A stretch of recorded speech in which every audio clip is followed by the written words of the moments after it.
بسم اللہ الرحمن الرحیم۔ غزوہ خندق۔ رسول اللہ صلی اللہ علیہ وآلہ وسلم نے جو حکیمانہ اقدامات کیے تھے، ان کی بدولت ہر طرف امن و امان چھا گیا تھا۔ چنانچہ غزوہ بنو نذیر کے بعد 1.5 سال سے زیادہ عرصے تک کوئی قابل ذکر واقعہ پیش نہیں آیا، اور ایسا لگتا تھا کہ اب مسلمان اپنے دین کی اشاعت اور اپنے احوال کی اصلاح کے لیے کلی طور پر فارغ ہو جائیں گے۔ لیکن یہ یہود تھے جنہیں حضرت مسیح علیہ السلام نے سانپ اور سانپوں کی اولاد کہا ہے، جنہیں گوارا نہ تھا کہ مسلمان چین کا سانس لے سکیں۔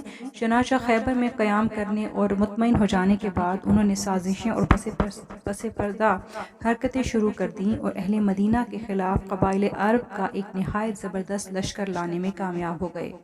اہل سیر کہتے ہیں کہ یہود خیبر کے 20 سردار اور رہنما قریش کے پاس گئے اور انہیں مدینے کے خلاف جنگ پر آمادہ کیا اور اپنی مدد کا یقین دلایا۔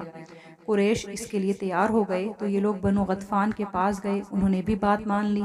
اس کے بعد دوسرے قبائل میں گھومے اور ان میں سے متحد قبائل نے جنگ لڑنی منظور کر لی۔ اس کے بعد سارے قبائل کو ایک منظم پلان کے تحت اس طرح حرکت دی کہ سب کے سب ایک ہی وقت مدینے کے اطراف میں پہنچ گئے۔ اس اجتماع اور حرکت کی خبر بروقت مدینہ پہنچ گئی۔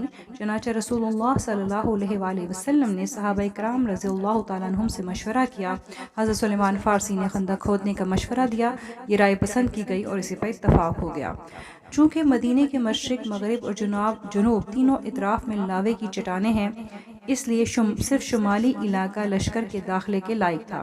لہٰذا رسول اللہ صلی اللہ علیہ وآلہ وسلم نے اسی جانب حرا شرقیہ اور غربیہ کے درمیان کا سب سے تنگ مقام منتخب کیا، جو کم و بیش 1 میل ہے۔ وہاں سے خندق کھود کر دونوں حروں کو ملا دیا۔ مغرب میں یہ خندق سلا پہاڑی کے شمال سے شروع ہوتی تھی اور مشرق میں مقام شیخین کے پاس حرا شرقیہ کے ایک بڑے ہوئے سرے سے جا ملتی تھی۔ آپ نے ہر 10 آدمیوں کو 40 ہاتھ خندق کھودنے کا کام سونپا اور خود خندق کھودنے اور مٹی ڈھونے میں شریک ہو گئے۔ لوگ رجز پڑھتے اور آپ صلی اللہ علیہ وآلہ وسلم جواب دیتے، نیز آپ صلی اللہ علیہ وآلہ وسلم رجز پڑھتے اور لوگ جواب دیتے تھے۔ لوگوں نے خندق کھودنے میں بڑی مشقتیں برداشت کی، بالخصوص جاڑے اور بھوک کی شدت۔ چنانچہ ہتھیلی بھر جو لائے تھے اور بو دینے والی چکنائی کے ساتھ کھانا بنایا جاتا، لوگ اسی کو کھا لیتے، حالانکہ حلق سے اس کا اترنا مشکل ہوتا۔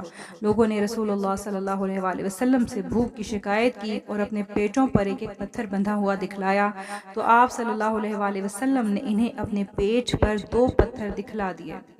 خندق کی کھدائی کے دوران میں بعض نشانیاں بھی دیکھنے میں آئیں۔ حضرت جابر رضی اللہ تعالیٰ عنہ نے رسول اللہ صلی اللہ علیہ وآلہ وسلم کی بھوک کی سختی دیکھی تو صبر نہ کر سکے، اپنی بکری کا ایک بچہ ذبح کیا اور ان کی بیوی نے ایک سا تقریباً 2.25 کلو جو پیسا۔ پھر انہوں نے خفیہ طور پر رسول اللہ صلی اللہ علیہ وسلم کو چند صحابہ سمیت دعوت دی، مگر آپ سارے اہل خندق کے ساتھ، جن کی تعداد 1000 تھی، چل پڑے اور سب نے شکم سیر ہو کر کھایا۔ پھر بھی ہانڈی بھری ہوئی ابلتی رہی اور آٹے سے روٹی پکتی رہی۔ اسی طرح نعمان بن بشیر کی بہن اپنے والد اور ماموں کے لیے ہتھیلی بھر کھجور لے کر گئیں، تو رسول اللہ صلی اللہ علیہ وآلہ وسلم نے اسے کپڑے کے اوپر بکھیر کر سارے اہل خندق کو دعوت دے دی۔ سب کھا کھا کر چلے گئے، مگر کھجوریں تھیں کہ کپڑے کے کناروں سے باہر گری جا رہی تھیں۔ خندق کی کھدائی کے دوران میں حضرت جابر اور ان کے ساتھیوں کے حصے میں ایک سخت چٹان نما زمین آ گئی۔ نبی صلی اللہ علیہ وسلم سے کہا گیا تو آپ صلی اللہ علیہ وآلہ وسلم نے اتر کر کدال ماری اور وہ بھربھری ریت میں بدل گئی۔ اسی طرح حضرت برا کے ساتھیوں کا ایک چٹان سے سامنا ہوا۔ نبی صلی اللہ علیہ وآلہ وسلم نے اتر کر بسم اللہ کہا اور کدال سے ایک ضرب لگائی تو ایک ٹکڑا کٹ گیا اور اس میں سے ایک روشنی نکلی، تو آپ صلی اللہ علیہ وآلہ وسلم نے فرمایا، اللہ اکبر، مجھے شام کی کنجیاں دی گئیں اور اسی وقت میں اس کے سرخ محل دیکھ رہا ہوں۔ اس کے بعد آپ صلی اللہ علیہ وآلہ وسلم نے دوسری ضرب لگائی اور فتح فارس کی خوشخبری سنائی، پھر تیسری ضرب لگائی اور فتح یمن کی خوشخبری سنائی اور پوری چٹان کٹ گئی۔ ادھر قریش اور ان کے پیروکار 4000 کا لشکر لے کر آئے۔ ان کے پاس 300 گھوڑے اور 1000 اونٹ تھے۔ ان کا سالار ابو سفیان تھا اور جھنڈا عثمان بن طلحہ عبدری نے اٹھا رکھا تھا۔ انہوں نے جرف اور زغابہ کے درمیان روما کے مشتمل اسیال میں پڑاؤ ڈالا۔ دوسری طرف غطفان اور ان کے پیروکار اہل نجد 6000 کا لشکر لے کر آئے اور احد کے دامن میں وادی نقمہ کے آخری سرے پر خیمہ زن ہوئے۔ مدینے کی دیواروں تک ایسے زبردست لشکر کا پہنچ جانا بڑی سخت آزمائش اور خطرے کا باعث تھا، جیسا کہ اللہ تعالیٰ کا ارشاد ہے اذ جاءوکم من فوقکم ومن اسفل منکم واذا زاغت الابصار وبلغت القلوب الحنابر وتظنون بالله الظنونا هنالك ابتلي المؤمنون وزلزلوا زلزالا شدیدا۔ جب وہ تمہارے اوپر تمہارے نیچے سے آئے اور جب نگاہیں کج ہو گئیں، دل حلق کو آ گئے اور تم لوگ اللہ کے ساتھ طرح طرح کے گمان کرنے لگے، اس وقت مومنین کو آزمایا گیا اور انہیں شدت سے جھنجھوڑ دیا گیا۔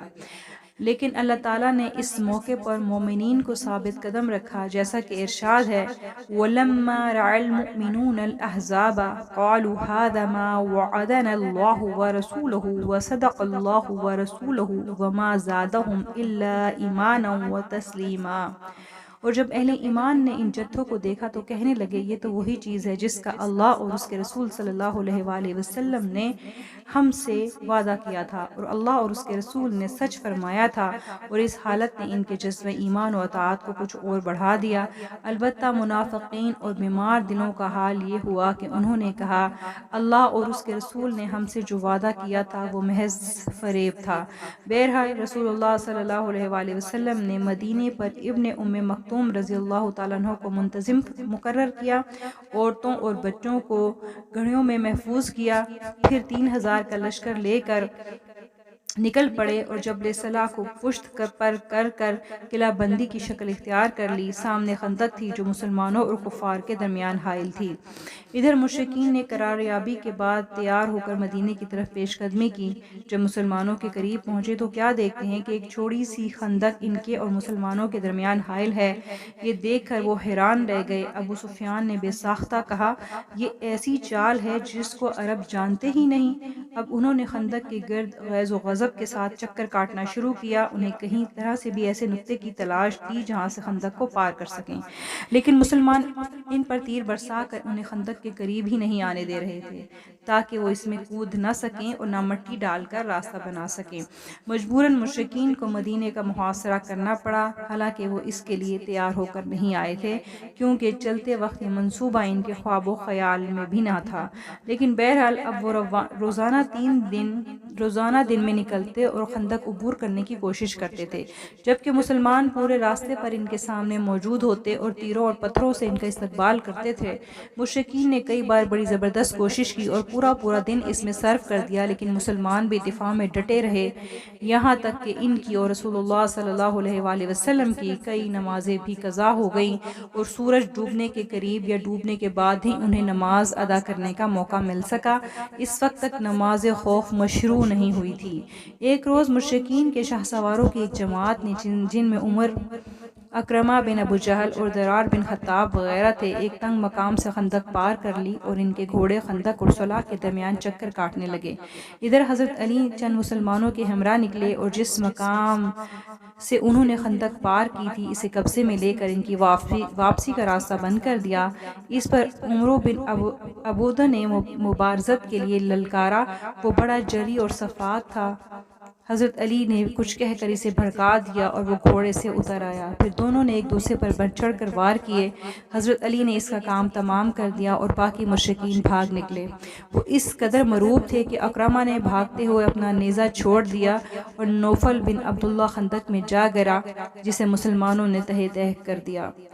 اس جنگ میں فریقین کے صرف چند افراد مارے گئے، یعنی 10 مشرک کے اور 6 مسلمان کے۔ ایک تیر حضرت سعد بن معاذ کو لگا جس سے ان کے بازو کی بڑی رگ کٹ گئی، اور انہوں نے اللہ سے دعا کی کہ اگر قریش کی جنگ کچھ باقی رہ گئی ہو تو اس کے لیے انہیں زندہ رکھے، ورنہ اس زخم کو ان کی موت کا سبب بنا دے۔ البتہ اپنی دعا میں یہ بھی کہا مجھے موت نہ دے یہاں تک کہ بنو قریظہ سے میری آنکھیں ٹھنڈی ہو جائیں۔ بنو قریظہ رسول اللہ صلی اللہ علیہ وآلہ وسلم کے عہد میں بندھے ہوئے تھے، لیکن اس غزوے کے دوران میں بنو نذیر کے سردار نے بنو قریظہ کے سردار کعب بن اسد کے پاس آ کر بڑے ڈھنگ سے عہد شکنی پر آمادہ کر دیا۔ چنانچہ قدرے پس و پیش کے بعد کعب نے عہد توڑ دیا اور قریش اور مشرکین کے ساتھ ہو گیا۔ بنو قریظہ مدینے کے جنوب میں تھے، جبکہ مسلمانوں کا مورچہ شمال میں تھا، لہٰذا بنو قریظہ اور مسلمان عورتوں اور بچوں کے درمیان کوئی رکاوٹ نہ تھی اور انہیں سخت خطرہ تھا۔ رسول اللہ صلی اللہ علیہ وآلہ وسلم کو خبر ہوئی تو آپ نے مسلمہ بن اسلم رضی اللہ تعالیٰ عنہ کو 200 اور زید بن حارثہ کو 300 آدمی دے کر عورتوں اور بچوں کی حفاظت کے لیے